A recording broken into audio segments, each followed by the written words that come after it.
কারণ রেকর্ডিং করলে আমাদের জন্য ভালো। ভালো। ঠিক আছে, আমার স্ক্রিন দেখা যাচ্ছে? আমার স্ক্রিন কি দেখতে পাচ্ছেন?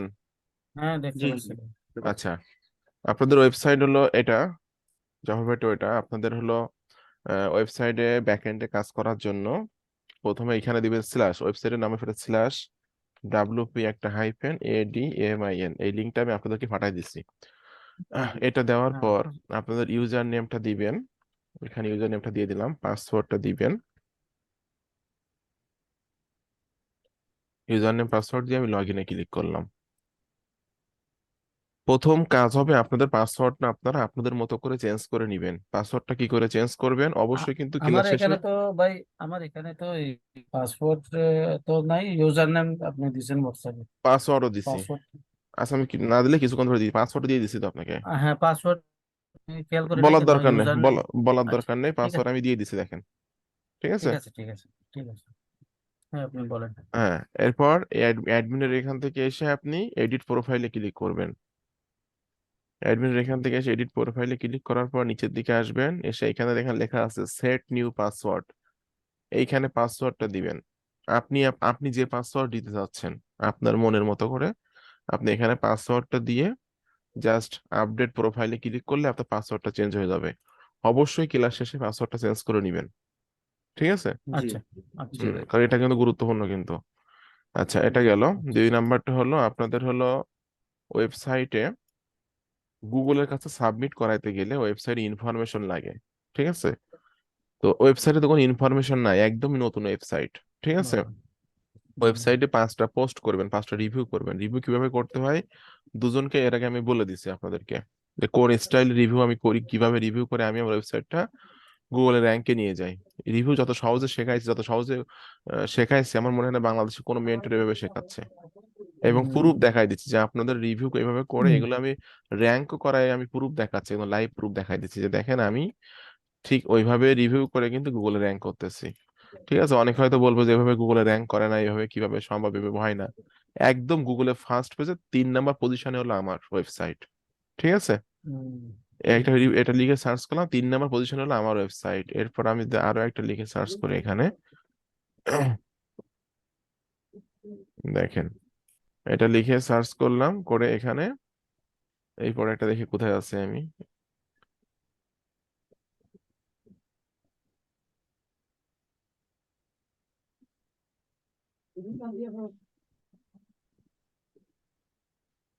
এটাতে এটাতে মনে হয় আমি র্যাঙ্কে আসিনি, যেহেতু আমি এটা শেয়ার টেয়ার এই যে চলে আসছে, তাও মনে হয় এটা গুগলের থার্ড পেজে আছে।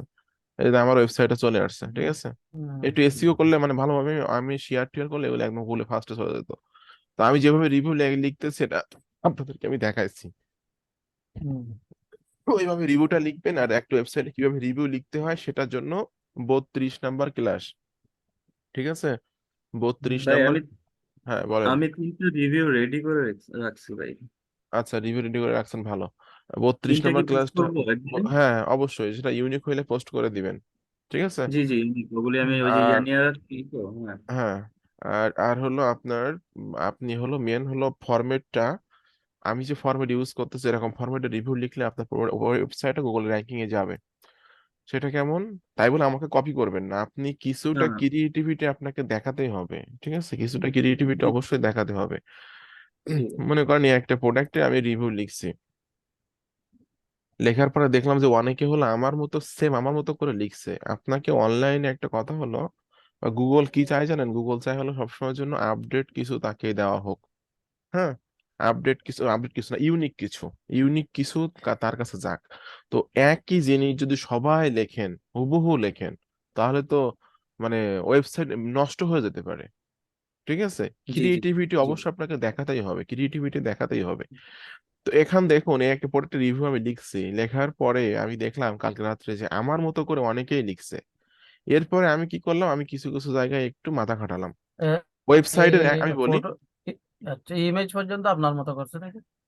হ্যাঁ, হ্যাঁ, ইমেজ, ইমেজেস। ইমেজ অনেকটা অনেকটা আমার মতো করে। তো ইমেজগুলো আপনারা ক্যানভা দিয়ে করে নেবেন। ক্যানভার ক্লাস, এই এই ইমেজটা কিন্তু ইউটিউবের থাম্বনেইলের ইমেজ, 1280 720। ইউটিউব থাম্বনেইল লিখে সার্চ করবেন, যে ইমেজগুলো আসবে ওই ইমেজটাই আপনি ওয়েবসাইটে ইউজ করবেন। ওটা ইউটিউব থাম্বনেইলের ইমেজটাই ওয়েবসাইট ইউজ করতে হয়, ঠিক আছে? তো এটা কিন্তু এটা ইউটিউবের থাম্বনেলের ইমেজ। এটা ওই 32 নম্বর ক্লাসে আমি ডিটেলস বলে দিচ্ছি এবং কাজ করেও দেখাইছি। এখন দেখি যে আমার মতো হুবহু ফরম্যাট অনেকে করছে। আমি করলাম কি, আমি সেলস পেজে যে সেলস পেজে প্রথমের অংশটুকু আমি স্ক্রিনশট দিলাম। স্ক্রিনশট দিয়ে ইন্ট্রোডাকশন, এখানে ইন্ট্রোডাকশন লিখে নিয়ে এখানে আমি সেই ইমেজটা সেট আপ করে দিলাম। এই একটা কাজ করলাম। এরপরে আমি ফিচারটুকু হুবহু নেওয়া যায় ওই সেলস পেজ থেকে, হুবহু এখানে নিয়েছি। এরপর আমি নিচের দিকে এসে এই একটা ইমেজ আমার ভালো লাগলো সেলস পেজের মধ্যে, সেটা আমি স্ক্রিনশট দিয়ে এখানে সেট আপ করে দিলাম। এরপর নিচের দিকে এসে আমি স্ক্রিনশট আর, কি লাইট শট দেন? হ্যাঁ, লাইট শট দিয়ে স্ক্রিনশট গুলো করে দিই। এরপর এই একটা জিনিস যেটা আমার অ্যাট্রাকটিভ, যে এই প্রোডাক্টের কত ভ্যালু আছে দেখুন, এখানে এই প্রোডাক্টের ভ্যালু আছে $4,785 ভ্যালু আছে এই প্রোডাক্টের। যে যদি কেউ কেনে $এত সে মানে তথ্য পাবে বা জিনিস পাবে, কিন্তু তাহলে সে $16 কিনতে পারতেছে। তাহলে এই জিনিসটা একটা ভাই আকর্ষণীয়। ভাই, এত বড় পেজটা মানে আপনি কিভাবে স্ক্রিনশট দিয়েছেন? আমি তো শুধু ডিসপ্লেতে যতটুকু অল্প থাকে অল্প অল্প করে নিছি তো আমি তো, এই 2-3টা ইমেজ, এটা মোট 3টা ইমেজ, বুঝছেন? ও, আচ্ছা আচ্ছা আচ্ছা। এটা হলো একটা ইমেজ, এটা এইখান থেকে শুরু করে এই পর্যন্ত একটা হলো একটা ইমেজ। এটা আর এই এডিট করতে হয় না ভাই? এইখানে না কোনো কিছুই করা লাগবে, জাস্ট স্ক্রিনশট মেরে আপনি এখানে দিয়ে দিতে পারবেন, কোনো এডিট আচ্ছা করা আচ্ছা। লাগবে না। এইখান থেকে ওইখান থেকে এই পর্যন্ত একটা ইমেজ, আর এই যে ডলারের এইটুকু হলো একটা ইমেজ, ঠিক আছে? ও, আপনার জি কিবোর্ড থেকে কন্ট্রোল চেপে মাউসের চাকা ধরে ঘুর দিলে দেখবেন ছোট হয়ে যাবে ও, এই এটা সেটা। ডিসপ্লেটা। ছোট বড় হয়, দেখেন জি ছোট করে নিচ্ছি আমি, ঠিক আছে? জি। আবার এটা ভাই বড় এগুলো বড় ইমেজ, করা এগুলো যায়। স্ক্রিনশট বলতেন, এগুলো যখন আপলোড করো তখন এখানে আল্টার কি বলে, ওখানে অবশ্যই টাইটেল দিতে অবশ্যই হবে, অবশ্যই অল্টার ট্যাগ দিতে হবে প্রত্যেকটা ইমেজে। অল্টার অল্টার দিতে হবে না? অল্টার ট্যাগ দিতে হবে কাকে না? বলে? আমার ফোকাসিং কিওয়ার্ডটা হলো হ্যাঁ হ্যাঁ অল্টার ট্যাগ, হ্যাঁ, হ্যাঁ, জানা আছে। ঠিক আছে? আমার ফোকাসিং প্রত্যেকটা ওইটাই। কিওয়ার্ডটা হলো অল্টার হুম ট্যাগ, এই অল্টার ট্যাগ ইমেজ দিতে হবে। এতে করে কিন্তু ইমেজের এসইও হয়। এসইওতে হুম আপনাকে এসইওতে আপনাকে কি বলা যায় যে একদম মানে পারফেক্ট হতে হবে। এসইও ওয়ান পেজ এসইও করে রাখতে হবে এমন ভাবে হুম যে ওয়ান পেজ এসইওতে আমার কোনো রকম কোনো মানে ভুল না থাকে। দেখেন আমি এসইওটা কিভাবে আচ্ছা। করি, আমি কিন্তু নর্মাল ভাবে পোস্ট করি, আমি কিন্তু হুম, আবার বেশি ছবির ভিতরে অল্টার ট্যাগ দিলে তারা একটু ভুল দেখায়, সমস্যা করে। আমি দেখাচ্ছি এটা।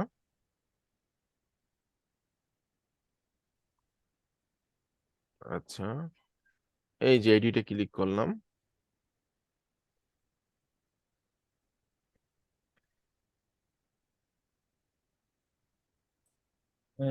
রিভিউতে ইমেজ এ- দেওয়ার চেষ্টা করবেন কম, ঠিক আছে? হুম, কারণ রিভিউ মানে কিন্তু এটা এটা ইউটিউবে, ভাই এটা ইউটিউবে আপলোড দিবেন হ্যাঁ নাকি হ্যাঁ, রেকর্ডিংটা দিবেন না? ইউটিউবে দিতে পারি, গ্রুপে দিতে পারি, পেয়ে যাবেন। যাই গ্রুপে হোক, আচ্ছা, গ্রুপ ভালো হবে মনে হয়। দেখেন এইখানে, ইউটিউব আপনার ইচ্ছা, আপনার খুশি। আচ্ছা এখানে দেখেন এসইওতে কিন্তু ইয়োস্ট এসইও এটাকে বলা হয় ওয়ান পেজ এসইও, ঠিক আছে? ইয়োস্ট এসইও বা আপনার কি যেন একটা বলে র্যাঙ্ক ম্যাথ, হ্যাঁ? তো থ্যাংক এই ম্যাম। দুইটা হলো ইয়োস ইয়োস এই দুইটা হলো ওয়ান পেজ এসইও এর কাজ করে। এটা এই একটা ক্লাসে আপনার এসইও শেষ, ওয়ান পেজ এসইও এর কাজ শেষ। তো আমি র্যাঙ্ক ম্যাথটা আমার ভালো লাগে না, আমার ভালো লাগে ইয়োস্ট এসইওটা ভালো লাগে, যে কারণে আমি এটা ইউজ করি। তো ফোকাসিং কিওয়ার্ডের এখানে আমি যে কিওয়ার্ডকে র্যাঙ্ক করাতে চাচ্ছি সেই কিওয়ার্ডটা আমার এখানে দিতে হবে, ঠিক আছে? এরপর আসি টাইটেলের এখানে প্রোডাক্টের নামের সাথে রিভিউ কথাটা দিতে হবে, একটা স্পেস দিতে হবে, একটা হাইপেন দিয়ে আমরা একটা স্পেস দিয়ে এইখানে এমন কিছু লিখতে হবে সেটা যেন অ্যাট্রাকটিভ হয়, আকর্ষণীয় হয়। তাহলে অ্যাট্রাকটিভ এবং আকর্ষণীয় কথা আমরা কোথায় পাবো? এটা কিন্তু আমাদের প্রত্যেকটা প্রোডাক্টের উপরে দেখবেন সুন্দর করে লেখা থাকে যে অন ক্লিক $20, অন ডে $1,000, এরকম লেখা থাকে না? এই যে দেখেন জি জি। এখানে এখানে একটু খেয়াল করে দেখেন, এটা কিন্তু উপরের থেকে নেওয়া আমার, ঠিক আছে? এখানে কি লেখা আছে দেখেন, যে $778.72 per day one complete auto pilot. তাহলে আমরা এতটুকু দিতে পারি না এখানে? যে আমি তো দিছি অন্য কিছু, আমি দিচ্ছি world first AI celebrity video creation app, এটা দিচ্ছি। এখানে আপনি এতটুকু দিতে পারেন যে make $778 per day one complete auto pilot, এতটুকু দিতে পারেন। মানে এখানে দেখবেন প্রত্যেকটা কথা অ্যাট্রাকটিভ। আপনি এতটুকু আপনি ফোকাসিং কিওয়ার্ডের পরে টাইটেলের এইখানে এতটুকু দিতে পারেন যে 3D animation celebrity স্পোকিং AI videos, এতটুকু এও দিতে পারেন। মানে আপনি একটা এটা কথা, একটা কথা বলবেন এটা ডিপেন্ড মাঝখানে। এটা হ্যাঁ, এটা ডিপেন্ড করবে আপনার উপরে যে আপনি আপনার টাইটেলটা কেমন দিচ্ছেন। তবে এটাও মনে রাখবেন, টাইটেল যেন কারোর সাথে কারো মিলে না যায়, ঠিক আছে? আমি এটা দিচ্ছি, এটা আপনি দিবেন না। তাহলে এখানে আপনি অন্য কিছু দিবেন যে মেক এত dollar per day on auto complete auto filer এতটুকু দিতে পারবেন, অথবা যেটা 3D আপনার টাইটেল বলছেন এটা যদি চ্যাট জিপিটি থেকে রিরাইট করলে ওটা হবে? না, চ্যাট জিপিটিতে এটা রিলেট করলে হবে না, কারণ আপনার এইখান থেকে আপনাকে মাথা খাটাই বের করতে হবে এই উপরের থেকে। আচ্ছা, হ্যাঁ, বুঝছি বুঝছি। আচ্ছা, এখান ঠিক আছে, এখান মানে থেকে আপনাকে বার মনে করতে। রাখতে হবে, মানে আপনাকে প্রোডাক্টটা কি হুম। প্রোডাক্ট, এটা কি আপনাকে বলে? এই টাইট আপনার ফোকাসিং কিওয়ার্ডের পরে এইটুকুর মধ্যে বোঝাতে হবে আপনাকে মানুষকে প্রোডাক্টটা কি প্রোডাক্ট। আচ্ছা, হ্যাঁ, এটা হলো বুঝছি। ভাই একটা এটা হলো একটা এআই এআই একটা ভিডিও ক্রিয়েশন অ্যাপ। বেনিফিট আর কি, মানুষের কিনবে যে হ্যাঁ ওনাদের হ্যাঁ, মানে একটু মানুষের জন্য অ্যাট্রাকটিভ কোনো আকর্ষণ কথা, হয়, যেহেতু আকর্ষণীয়। টাইটেলটা পড়ে মানুষের জন্য হুম। আকর্ষণ হয় যে এটা প্রোডাক্টটা ভালো ধরনের, এটা বুঝছি। কি দেখি একটু, ঠিক আছে। আর এটাতে বিভিন্ন বুঝছি জায়গায় বুঝছি। মার্কেটিং করবেন। সুলাগ হ্যাঁ। সুলাগের এখানে আপনি প্রোডাক্টের নামের সাথে রিভিউ পর্যন্ত রাখবেন, পরে যা থাকবে সব কেটে দিবেন। এখানে যা অটোমেটিক কিন্তু চলে আসবে, সুলাগে লিখলে কিন্তু অটোমেটিক এখানে চলে আসবে, আপনি এইখান থেকে রিভিউ হুম। রিভিউ পর্যন্ত রেখে এতটুকু কেটে দিবেন, সুলাগটা অটোমেটিক আসবে। এখানে হুম। কিন্তু ইয়েটা বড় থাকবে, ইউআরএলটা বড় থাকবে, এটা শুধুমাত্র রিভিউ পর্যন্ত রেখে বাকিটুকু কেটে দিবেন। সুলাগটা কাজ করবে আপনার ওয়েবসাইটের নামের পরে এইটুকু দেখেন কাজ করতেছে, ঠিক আছে। ওয়েবসাইটের নাম স্ল্যাশ এই যে এইটুকু আমার ওয়েবসাইট চলে আসছে, ওই প্রোডাক্টের রিভিউ চলে আসছে। এটা হলো ভাই ওয়েবসাইটের নামের পরে এইটুকু কাজ করে, হ্যাঁ। তো 1 মিনিট একটা কথা বলি ভাই। হুম, ওই বলেন। যে আপনার ধরেন আপনার প্রোডাক্টটা ধরেন 2 দিন আগে লঞ্চ করছে, হুম কিন্তু ধরেন আমার অ্যাপ্রুভাল দিছে 2 দিন পরে, হুম, তাহলে এটা রিভিউ করলে তো সমস্যা নাই? কোনো সমস্যা নাই, কোনো সমস্যা নাই। আচ্ছা, আচ্ছা। এবার হলো মেটা ডেসক্রিপশন। প্রত্যেকটা প্রোডাক্টের রিভিউ লেখার সময় আমাদেরকে ওয়েলকাম দিয়ে শুরু করতে হবে। ওয়েলকাম টু মাই প্রোডাক্টের নামের সাথে রিভিউ কথা দিয়ে পোস্ট। কেন এইটুকু শুরু করতে হবে? কারণ মেটা ডেসক্রিপশনে অবশ্যই আমাদের ফোকাসিং কিওয়ার্ড রাখতে হবে। আমার ফোকাসিং কিওয়ার্ড কি, এই না? এটা হলো জি। Focusing keyword. তাহলে আমি যখন welcome to my this review post এইটুকু প্রত্যেকটা প্রোডাক্টের লেখার ক্ষেত্রে প্রথমে শুরু করব, তাহলে কিন্তু আমি টাইটেল থেকে এতটুকু কপি করে এনে আমি মেরে দিব কোথায়, আমার মেটা ডেসক্রিপশনে মেরে দিব, ঠিক আছে। দিলে এখানে আমার কিন্তু ফোকাসিং কিওয়ার্ড থাকতেছে, তাহলে মেটা ডেসক্রিপশনটা আমার ওকে। এখানে কিন্তু বেশি লিখলে কিন্তু লাল হয়ে যাবে, লাল কমলা কিছুই করা যাবে না, সবুজ রাখতে হবে, বুঝছি। সবুজ রাখতে হবে। এখানেও কিন্তু তাই, এখানে কিন্তু বেশি লিখলে কিন্তু লাল হয়ে যাবে, এই যে লাল হয়ে গেছে। লাল মানে সবসময়ের জন্য বিপদ সংকেত। অ্যাম্বুলেন্সে কোনো লাশ নিয়ে গেলে উপরে সামনে লাল পতাকা থাকে না, মানে আমি যত সহজভাবে বোঝানো, আমি কিন্তু যে ঠিক কোনো আছে। জিনিস সহজভাবে বোঝানোর চেষ্টা করি, যে জিনিসটা আমি বুঝি ওই জিনিসটা আমি একজনকে খুব ভালোভাবে বোঝানোর চেষ্টা করি। তো লাল ঠিক মানে আছে, বিপদ ঠিক আছে। সংকেত, তো এই লাল কমলা করা যাবে না, ঠিক আছে। আমাদের সবুজ রাখতে হবে। এখানে আর একটা যে অনেকে মনে করতে পারে যে তাহলে আমি এইখানে টাইটেল যা দিয়েছি, এখানে যদি যদি আমার বেশি ওয়ার্ড হয়ে যায় তাহলে কি করব? হ্যাঁ, এখানে বেশি ওয়ার্ড হোক সমস্যা না, অ্যাপস এর পরে আরো আপনি দিতে পারেন 2023 দিতে পারেন, এখানে বেশি হোক সমস্যা না, কিন্তু আপনার এখানে নিচের দিকে এসে মেটা এইখানে টাইটেল আর মেটা হ্যাঁ, ডেসক্রিপশনের বেলায় একটু বলবেন। এইখানে কিন্তু এসইও টাইটেলের এখানে কিন্তু বেশি দিলে হবে না, এখানে আপনাকে এনি হাউ এখানে সবুজ রাখতে হবে আপনাকে, ঠিক আছে। হুম। তাহলে আমি বুঝালাম কি, ফোকাসিং কিওয়ার্ড আমাদের টাইটেল সুলাগটা কাজ করবে ওয়েবসাইটের পরে, এই নামটা সুলাগ হিসাবে কাজ করবে। মেটা ডেসক্রিপশন অবশ্যই ফোকাসিং কিওয়ার্ড রাখতে হবে। আচ্ছা, তাহলে যখন আপনি রিভিউটা লিখবেন আমার মতো ফরম্যাট, এরকম ফরম্যাটে রিভিউটা লিখবেন, তখন কিন্তু আপনার দেখবেন এসইওটা, তখন ইউএসটিএসটা করবেন, দেখুন সব কিন্তু সবুজ হয়ে গেছে। আর এখানে একটু কথা বলি, এখানে আমার কমলা কালার কেন ইমেজের এখানে? আমি প্রত্যেকটা ইমেজে এখানে দেখেন কয়টা ইমেজ ইউজ করেছি, একটা, দুইটা, তিনটা,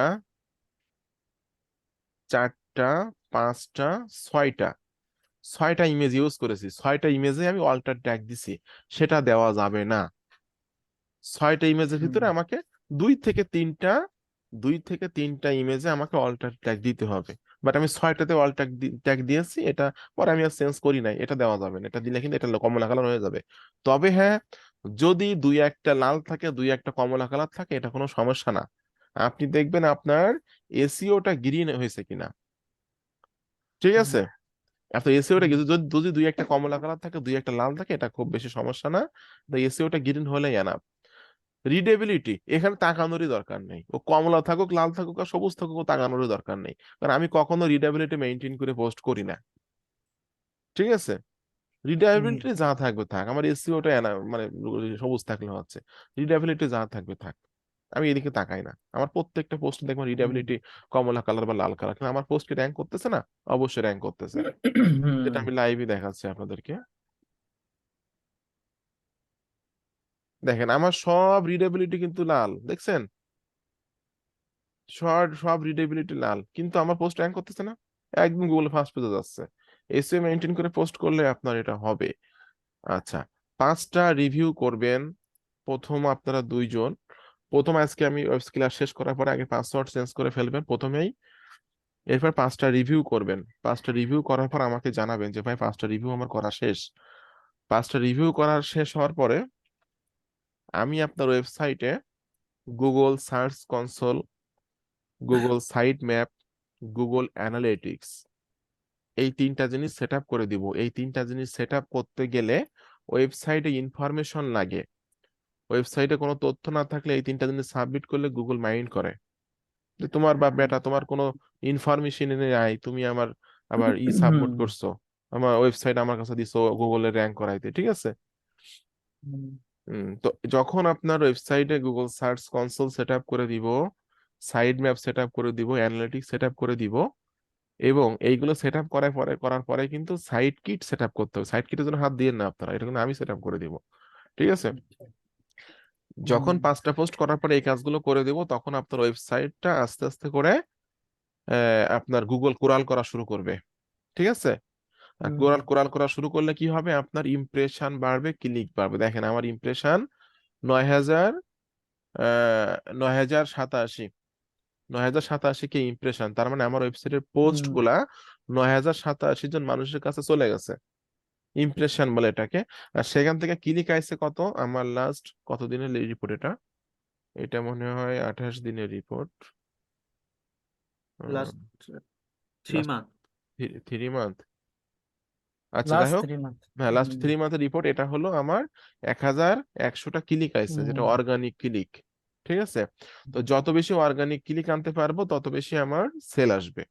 আর এই জিনিসটা ক্রমান্বয়ে কিন্তু বাড়বে, ঠিক আছে? ক্রমান্বয়ে এই জিনিসটা আমাদের কাজ করে গেলে ডে বাই ডে আমাদের এগুলো বাড়বে।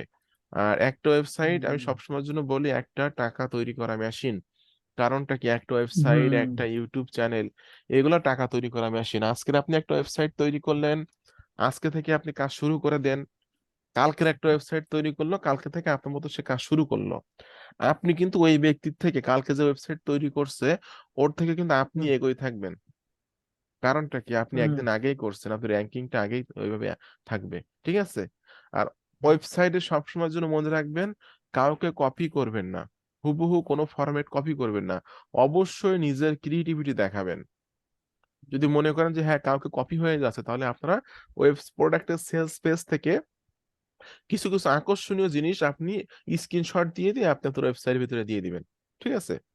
যেটা মনে করেন অনেকে দেখবেন যে ডলার ডলার খাচ্ছে একটা মেয়ে, অথবা দেখবেন যে ডলার অনেক ইনকামের অনেক প্রুফ, ঠিক আছে?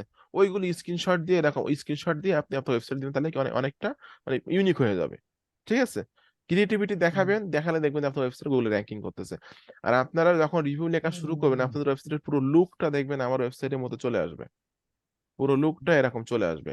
তাহলে আপনার ওদের ওয়েবসাইটে কি কি কাজ বাকি আছে, Google site map, search console, analytics, site kit, এবং প্রত্যেকটা সোশ্যাল মিডিয়া, এগুলো আমি অ্যাড করে দিব, এনি টেনশন করার দরকার নেই। ফেসবুকের ইউআরএল, এগুলো সব আমার কাছে সেন্ড করে দেবেন, 5টা রিভিউ করার পর এগুলো আমার কাছে সেন্ড করে দেবেন, এই কাজগুলো আমি করে দিব। আপনার ফেসবুকের রিভিউ ওগুলো ইউআরএল, পাবলিশ করতে হবে না?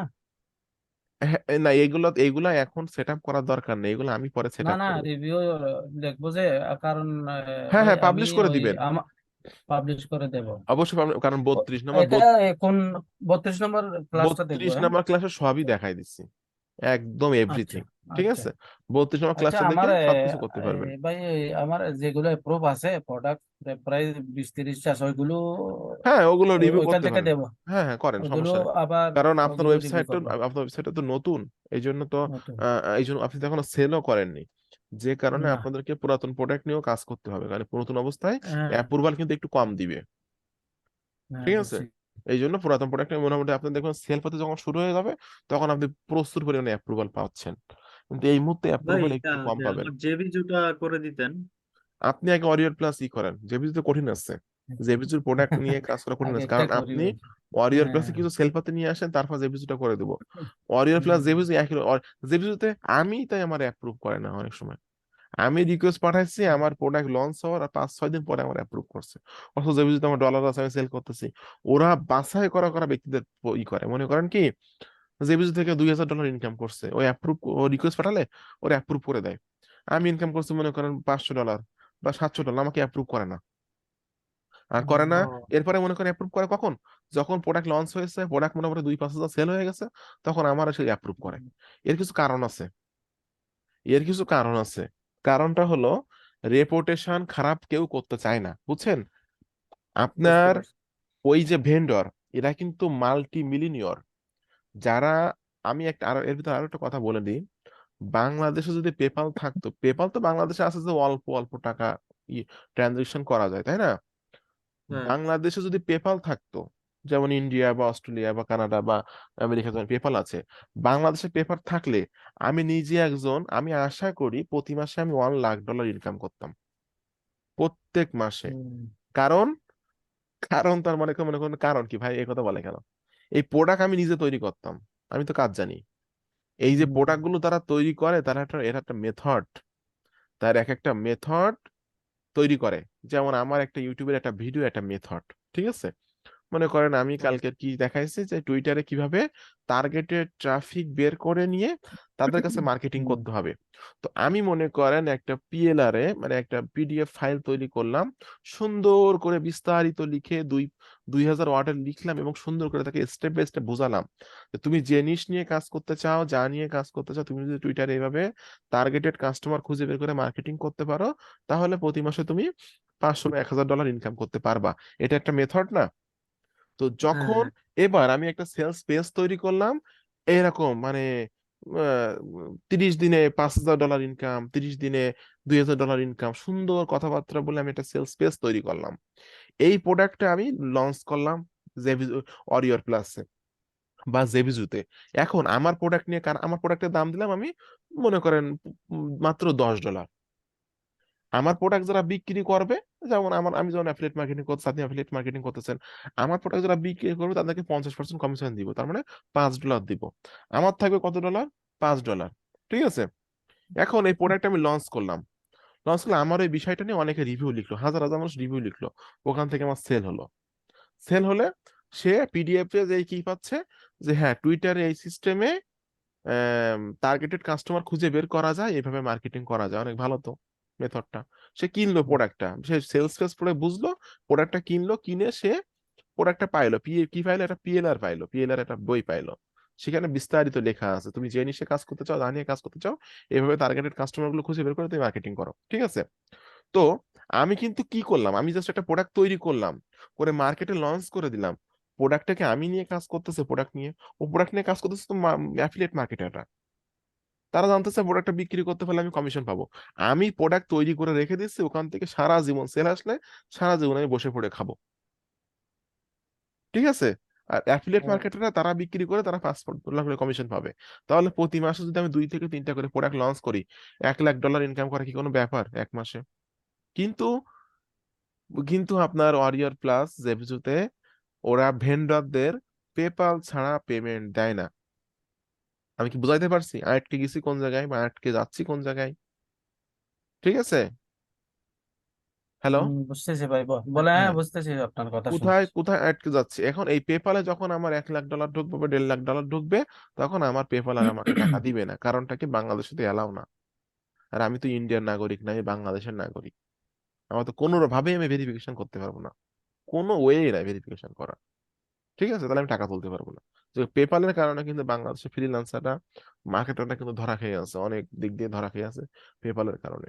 ঠিক এগুলো আছে? আমাদের গভর্নমেন্টে হুম। বলছিল কিছু করবে, কিন্তু তো শোনেন, এখনো কিছু তো কিছু করেনি। কিছু কিছু না করার কিছু কিছু কারণ আছে। ও আরো একটা জিনিস যেটা বলতেছিলাম, হুম, বলতে বলতে বলতে ভুলাই ফেলছি, যে কেন ভেন্ডর হুম, আপনাকে অ্যাপ্রুভ দেয় না, তাই না? অনেকে বলতেছেন ভাই আপনাকে তো অ্যাপ্রুভ দিচ্ছে, আপনি তো রিভিউ লিখতেছেন, আমাকে কেন অ্যাপ্রুভ দিচ্ছে না? দেখুন, আপনার একটা কোম্পানি আছে, কোম্পানিতে আপনি চাকরি দিবেন 5টা মানুষের, তো সেখানে 50 জন মানুষ অ্যাপ্লাই করলো, আপনি সেই 5 জন ব্যক্তিকে চাকরি দিবেন, যে 5 জন ব্যক্তির এর আগে অভিজ্ঞতা আছে হুম অন্য কোম্পানিতে চাকরি হুম করার, অন্য কোম্পানিতে হুম, সে চাকরি করছে, তার অভিজ্ঞতা আছে, সে প্রোডাক্ট সেল করতে পারে, তাকে আপনি কিন্তু বাছাই করে করে সেই 5 জনকে চাকরি দিবেন। ঠিক আছে? আর বাকি দুজনকে রিজেক্ট করবেন, তাদের কোনো অভিজ্ঞতা নাই, আপনাকে সব নতুন করে শিখায় পড়ায় নিয়ে বা শিখে আসতে হবে। তো হুম, ওয়ারিয়র প্লাস বা জেভিজুতে আপনার কোনো সেল নেই, আপনার অ্যাকাউন্ট নতুন, তাহলে আপনাকে কেন অ্যাপ্রুভ দিবে? বুঝতে পারছি। বুঝছি। এখন আপনাকে জি। অ্যাপ্রুভ দিল, আমি বুঝলাম হ্যাঁ আপনি মার্কেটিং এর কাছে আপনাকে অ্যাপ্রুভ দিল, আপনি তো প্রোডাক্ট সেল করতে পারবেন না, ক্লিক আনতে পারবেন, মনে করেন বিভিন্ন রকম ওয়েতে আপনি বিভিন্ন স্ক্যামিং ওয়েতে ক্লিক আনলেন, কিন্তু আপনার সেল আসতেছে না, তাহলে কিন্তু ওই ভেন্ডরের রেপুটেশন খারাপ হবে ওই মার্কেট প্লেসে। মার্কেট প্লেসে পরবর্তীতে ওই ভেন্ডর যখন প্রোডাক্ট লঞ্চ করবে, তখন ওই ভেন্ডরের প্রোডাক্ট ওই মার্কেট প্লেস অ্যাপ্রুভ করবে না। কারণটা কি? তার রেপুটেশন খারাপ। তুমি এর আগে এই প্রোডাক্ট লঞ্চ করছিলে, তোমার ওইখানে ক্লিক আইছে 20,000, 20,000 ক্লিক আসলে তোমার মাত্র 50টি সেল হয়েছে কেন? তোমার প্রোডাক্ট যদি ভালো হবে তাহলে 50টা সেল হবে কেন? তোমার প্রোডাক্ট ভালো হলে তো 20,000 ক্লিকে কমপক্ষে 500 বা 1,000 সেল হওয়ার কথা। আমি কি বুঝাইতে পারছি? তাহলে নিশ্চয়ই হ্যাঁ ভেন্ডর খারাপ। তখন মার্কেট প্লেস কি বুঝবে? যে ভেন্ডর খারাপ, ভেন্ডর খারাপ, ভেন্ডরের প্রোডাক্ট খারাপ, যে কারণে তার প্রোডাক্ট সেল হয়নি। তো লিখে লিখে আমাদের এই জায়গায় লিখে লাভ কি? তখন ভেন্ডরের রেপুটেশন খারাপ হয়, যে কারণে ভেন্ডর যাদের অ্যাকাউন্টে সেল নাই তাদেরকে অ্যাপ্রুভ করে কম, আর যদিও অ্যাপ্রুভ করে পরে করে, মোটামুটি 2-5 হাজার সেল হওয়ার পরে, তারপর 2-5 দিন পরে করে। এখন নতুন অবস্থায় একজন আমাকে বলতে পারে, আপনারা বলতে পারেন তাহলে কি আমি কাজ করতে পারবো না? হ্যাঁ পারবেন তো। আপনাকে তো অ্যাপ্রুভ করবে।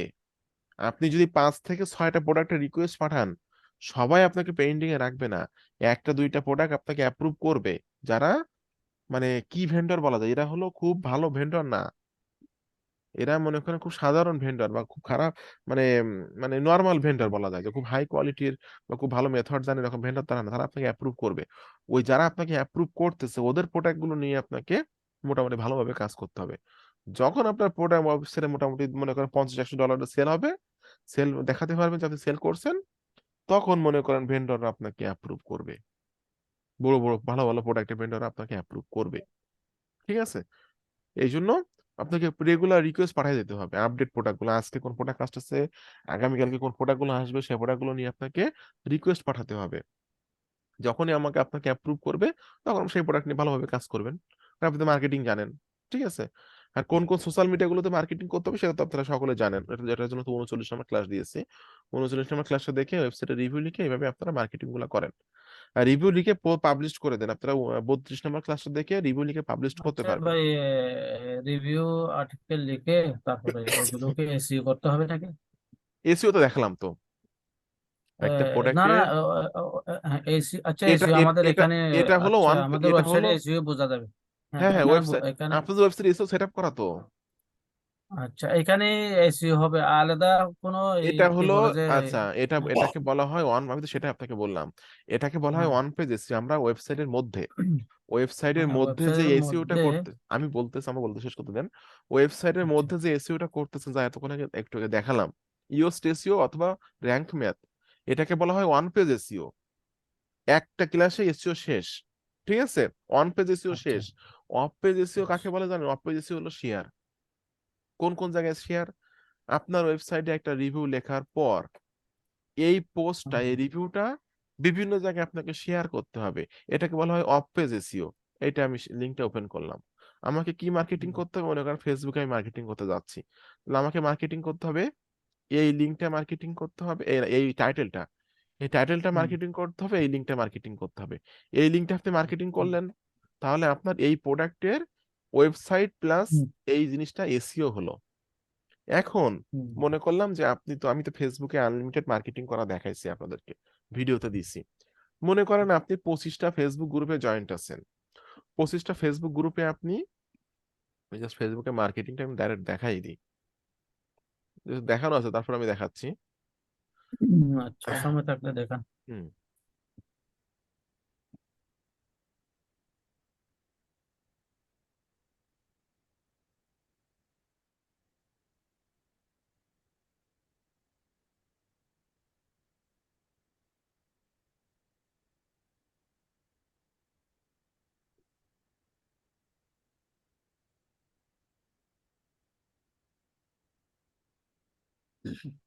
আচ্ছা, এই গ্রুপের মালিক কিন্তু আমি, আপনারা এখানে মার্কেটিং করতে পারেন, আমি এখানে অ্যাপ্রুভ করব। এখানে প্রচুর বিদেশিরা মার্কেটিং করতেছে, এখানে সেলফাতি করতেছে, এখানে 2300 মেম্বার আছে। ঠিক আছে, দেখেন এই একজন ব্যক্তি, আমি তাকে চিনি না, সে মার্কেটিং করে চলে গেছে। এরপর এই হলো, আমি এটা মার্কেটিং করছি, এটা হলো আমার স্টুডেন্ট আমিনুল ভাই, কিছুদিন আগে হজ করতে গেছিল, তিনি মার্কেটিং করছে। একজন ব্যক্তি, এটা দেখে কি আমি চিনি না। বলে যে আমার এই এই হ্যাঁ, গ্রুপটা আমাদের কাছে আছে নাকি না জানি না। এই তো আমি দেখাই দিচ্ছি, তো এটা তো এ- রেকর্ডিং হচ্ছে, ডিজিটাল মার্কেটিং ওয়ার্ল্ড ওয়াইড লিখে আচ্ছা সার্চ করবেন, এটা আচ্ছা পেয়ে আচ্ছা। যাবেন। ঠিক আছে, এরপর এটা হলো আপনার ভাই এই একজন মার্কেটিং করছে। ভিডিওটা হ্যাঁ, ফেসবুকে ভিডিও পাবেন পাবেন, এটা ইউটিউবে দিয়ে দেবো আমি। আচ্ছা, এই যে বিভিন্ন মানুষ ইউটিউবে মার্কেটিং করতেছে। ইউটিউবে দেবেন না? ইউটিউবে দিব। বিভিন্ন মানুষ আচ্ছা মার্কেটিং ঠিক আছে। করতেছে, এখন মনে করেন আপনি ফেসবুকের 25টা গ্রুপে জয়েন্ট আছেন, একটা ফেসবুক অ্যাকাউন্ট দিয়ে কিন্তু 5টার বেশি গ্রুপে মার্কেটিং করা যায় না। তাহলে 25টা বা আনলিমিটেড গ্রুপে কিভাবে মার্কেটিং করতে হয় এটা আমি ভিডিওতে বলতেছি না, কারণ এটা গ্রুপে, এটা আপনাদের বুঝছি প্রাইভেট ভিডিও বুঝছি বুঝছি। ভিডিও আছে। ঠিক আছে, হ্যাঁ বুঝছি। তো দেখুন, আমি চাচ্ছি এই পোস্টের ওয়ান পেজ এসিও তো করে আসছে, ওয়ান পেজ এসিও ওয়েবসাইটের মধ্যে এসিওটা বলা বলা হয় ওয়ান পেজ এসিও, এখন করবো হলো অফ পেজ এসিও। আমি এটা লিঙ্কটা শেয়ার করলাম, লিঙ্কটা কপি করলাম, ওই টাইটেলটা কপি করে আমি এখানে দিলাম, টাইটেলটা আমি এখানে দিয়ে দিচ্ছি, ওকে। দিয়ে আমি এখানে এই লিঙ্কটা কপি করব, ওয়েবসাইটে যে লিঙ্কটা পাবলিশ করার পর যে লিঙ্কটা পাইছি, দিলাম ক্লিক হিয়ার, ক্লিক হিয়ার দিয়ে লিঙ্কটা আমি এখানে দিয়ে দিয়ে দিচ্ছি। এরপর মানুষ কি দেখে আমার লিঙ্কে ক্লিক করবে, কি দেখে কিনতে চাইবে, এটা কিন্তু নিজেকে ভাবতে হবে। তাহলে আমি কি দিব, ফিচার দিব। হ্যাঁ, সব ফিচার দিব না, মাত্র 4-5টা ফিচার আমি এখান থেকে দিয়ে দিব, মানে মানুষের জন্য অ্যাট্রাক্ট হয়, আকর্ষণ হয়। ঠিক আছে, তো আমি এখানে দিয়ে দিলাম। এখন আমাকে হ্যাশট্যাগ দিতে হবে, প্রোডাক্টের নামের সাথে রিভিউ কথা, এটা একটা হ্যাশট্যাগ দিব আমি। এই যে দেখেন, হ্যাশট্যাগ দুইভাবে দেওয়া যায়, হ্যাশট্যাগ দিলাম। হ্যাশট্যাগে কিন্তু কখনো স্পেস হয় না, তাহলে আমি স্পেস গুলো রিমুভ করে দিব। এটা একটা হ্যাশট্যাগ দিলাম, হয়ে গেল হ্যাশট্যাগ। এবার আবার হ্যাশট্যাগ দিয়ে আন্ডারস্কোর দিয়ে হ্যাশট্যাগ করা যায়। এইখানে আমি আন্ডারস্কোর দিব, জিরোর পাশে হলো আন্ডারস্কোর, আন্ডারস্কোর দিলাম, আমার এই দুইটা হ্যাশট্যাগ হয়ে গেল। শুধু প্রোডাক্টের নাম দিব, এটাও একটা হ্যাশট্যাগ হিসাবে কাজ করবে, প্রোডাক্ট নাম হ্যাশট্যাগ হিসাবে কাজ করলো। এখানে আন্ডারস্কোর দিয়ে এটা একটা হ্যাশট্যাগ দিলাম, হ্যাশট্যাগের কারণে কিন্তু পোস্টগুলো র্যাঙ্ক করে, এটা হয়তো আপনারা জানেন। তাহলে আমি 4টে হ্যাশট্যাগ দিলাম। আমার এখানে কি কি হলো, টাইটেল দিলাম, এখানে আমি আমার ওয়েবসাইটে যে পাবলিশ করার পর লিঙ্ক, সেই লিঙ্কটা দিলাম, এখানে ফিচার দিলাম, হ্যাশট্যাগ দিলাম, এখানে অটোমেটিক চলে আসছে, বা পোস্ট করে দিলাম। এই গ্রুপে এই গ্রুপে মেম্বার আছে 2300। ঠিক আছে, তো 2300 মানুষ এখানে মেম্বার আছে, এখানে আমি এখানে পোস্ট করে দিলাম। এইভাবে আপনাকে বিভিন্ন রকম গ্রুপে জয়েন্ট হতে হবে ফেসবুকের। হুম এখন আপনার নিশ কি, সেই নিশ রিলেটেড গ্রুপে দেখুন চলে আসছে এখানে, ফেসবুক মার্কেটিং হয়ে গেল। তো আপনার নিশ কি, সেই নিশ রিলেটেড গ্রুপগুলোতে জয়েন্ট হবেন, লিস্টিং করে রাখবেন। এভাবে আমি দেখাচ্ছি আপনাদেরকে, আপনারা লিস্ট বের করে ফেলবেন নিজেরা নিজেরা একটু রিসার্চ করে। Digital marketing, affiliate marketing, internet marketing, make money online, at home, এরকম ধরনের কিওয়ার্ড লিখে লিখে আপনারা ফেসবুকে সার্চ করবেন। একদিনে 5টা করে গ্রুপে জয়েন্ট হবেন, জয়েন্ট হয়ে সেই 5টা গ্রুপে মার্কেটিং করবেন একটা একটা অ্যাকাউন্ট থেকে।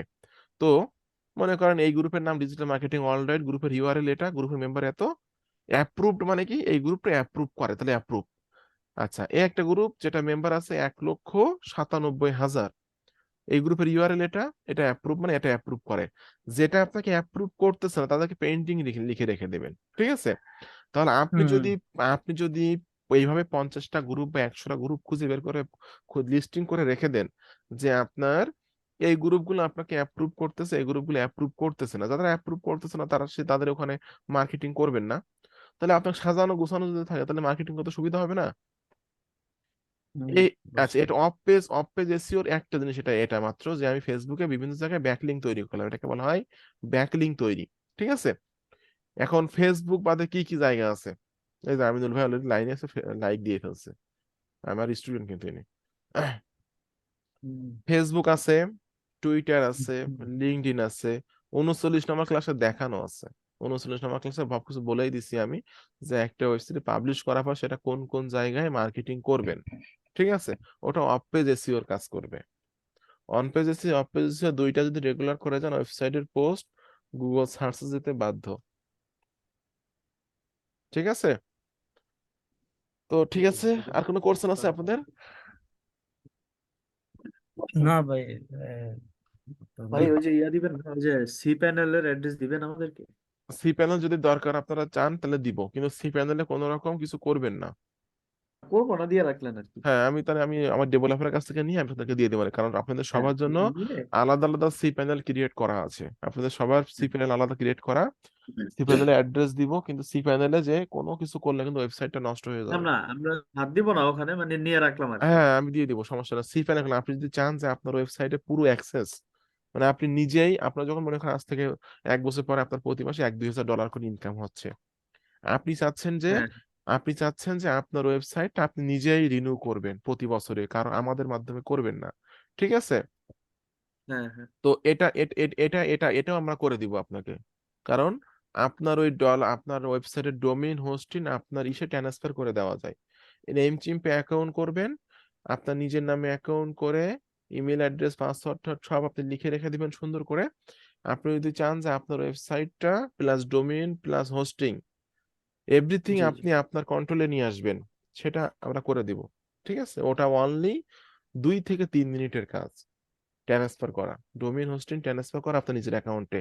এরপরে আপনি প্রতি বছর বছর আপনি নিজেই রিনিউ করতে পারবেন। ঠিক আছে? যদি আপনার ডলার থাকে, পেউনিয়ার কার্ড নিয়ে আসেন এসে থেকে, ইউএসএ থেকে, বা আপনি ডুয়েল কারেন্সি হ্যাঁ, কার্ড গুলো করে নেন ইসলামী ব্যাংক বা যে সমস্ত ইবিএল ব্যাংক ট্যাঙ্ক আছে, আপনি নিজেই রিনিউ করতে পারবেন প্রতি বছরে বছরে, কোনো সমস্যা নাই। ঠিক আছে? এখন পুরো যেটা অ্যাক্সেস আপনি, আমরা এটা ওয়েবসাইট, হচ্ছে ভাই নেম চিপে যে কি করতে হয়? এটা আমি জাস্ট বলে দিলাম। নেম চিম্পে যে আপনি নিজে নিজে অ্যাকাউন্ট, নিজে এখানে অ্যাকাউন্ট তৈরি করে, হ্যাঁ, এখান থেকে হ্যাঁ, কিনা যায়, ডোমেইন হোস্টিং কিনা যায়। এখন আপনারা তো কেনেননি এখান থেকে, আপনি না তো না না, কেনার কথা বলছি না, মানে আমি লিখে দিতে চাচ্ছি আর কি, ধরেন ভাই প্রয়োজন তো পড়তেই পারে, হ্যাঁ, এখন এই জন্য। এই মুহূর্তে দরকার নাই। আপনি যদি, আপনি মনে করেন যে আপনি চাচ্ছেন যে আপনার ওয়েবসাইটটা প্রতি বছরে রিনিউ করবেন আপনি নিজেই, আমাদের মাধ্যমে তৈরি করছেন, তার মানে হলো আপনি আমাদেরকে টাকা পাঠিয়ে দিলে যে খরচটা হবে প্রতি বছরে আমরা রিনিউ করে দিব। আপনি চাচ্ছেন না জি আপনি আমাদের আন্ডারে থাকবেন না, আপনি নিজেই ডোমেইন হোস্টিং এসএসএল সার্টিফিকেট সব আপনি তো নিজের কন্ট্রোলে নিয়ে নেবেন। আপনার মনে করেন আমি মারা গেলাম বা আমার ডেভেলপার মারা গেল, তাহলে কি হবে, তাই না?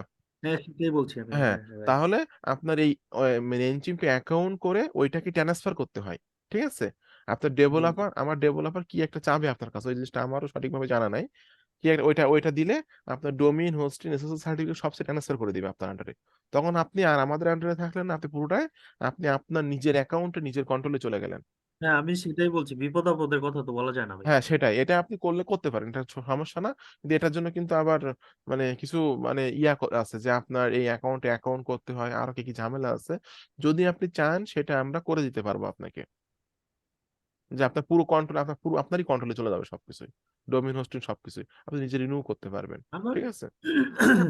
আপনাদের এই কন্ট্রোল থাকবে না তখন? না, আপনি যখন আপনার আন্ডারে নিয়ে নিয়েছেন তখন আমার কন্ট্রোল থাকবে না তখন।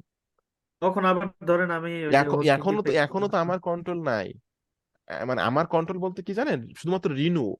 আপনি আপনার ওয়েবসাইটের পাসওয়ার্ড চেঞ্জ করবেন, এটা কি আমি জানি আপনি কি পাসওয়ার্ড দিবেন? আমি কি সেটা তো জানি অবশ্যই। আমি কি জানি আমার ডেভেলপার কি জানে যে আপনি কি পাসওয়ার্ড দিবেন? আপনি তো আপনার নিজের কন্ট্রোলেই। কিন্তু জি আমি জি। বলতেছি ডোমেইন হোস্টিং এর কথা। এই ও, ডোমেইনটা এবং হোস্টিংটা শুধুমাত্র বছরে একবার রিনিউ করার সময় তখন আমাদেরকে আপনাকে খুঁজতে হবে যে ওই ভাইয়ের মাধ্যমে তো ডোমেইন হোস্টিং নিছিলাম, আমার তখন রিনিউ করার সময় চলে আসছে। ঠিক আছে? জি জি। তখন আমাদেরকে টাকা পাঠিয়ে দিলে আপনার ওখানে খরচ দেখানো হবে যে এখানে এই টাকা খরচ আছে, শুধু তখন আর আপনার এই যে কিছু টাকা বেশি লাগছে না এই টাকাটা লাগবে না, জাস্ট এক্সাক্ট যে টাকাটা ধরাটা খরচ হবে ওটা আপনাকে স্ক্রিনশট দিয়ে পাঠানো হবে যে রিনু করতে এই খরচটা হচ্ছে আপনার, ওই টাকাটাই দিলে আপনাকে রিনু করে দেওয়া হবে। বুঝছেন? কিন্তু আপনি কিন্তু আপনার কন্ট্রোলে আছেন, মানে আপনার ডোমেইন হোস্টিং সবকিছু, আইডি পাসওয়ার্ড তো আপনার কাছে, ওটা তো আমার কাছে নাই, ওটা তো আপনি এখনই চেঞ্জ করে ফেলবেন। ঠিক আছে? সেটা কিন্তু অবশ্যই। কিন্তু রিনুর ক্ষেত্রে যদি মনে করেন না আমি রিনু আমি ওদের মাধ্যমে করব না, আমি আমার ডোমেইন হোস্টিং, আমি আমার